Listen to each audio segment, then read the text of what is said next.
That breaking news at noon, the family of the 19-year-old mother who was shot and killed outside of downtown Atlanta RaceTrac is suing the company and the owners of nearby student apartments. I'm Lana Harris. And I'm Rick Fulbaum. Deasia Hart died last October when gunfire broke out at the RaceTrac gas station right near Georgia State's campus. 4 people were hit by gunfire. Hart was the only one who died. Atlanta News First reporter Chelsea Bimeford joining us live from downtown Atlanta, where the Hart family and their attorneys, Chelsea, have just announced a brand new lawsuit.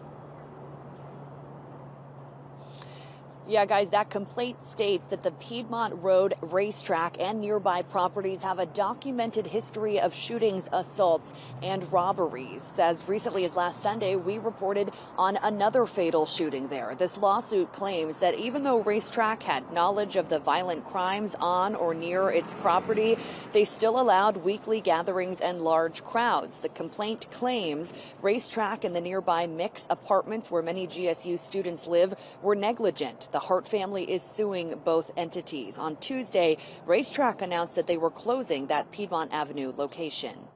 What we're seeing now is a company doing what they do to all of us all the time, running away. Closing the doors is not enough. And in a statement sent to us earlier this week by RaceTrac, they said they were saddened by the recent senseless act of violence at that Piedmont Avenue location and that they were closing it permanently to ensure the safety of their staff and their guests. Reporting live in downtown Atlanta, Chelsea Bimeford, Atlanta News First.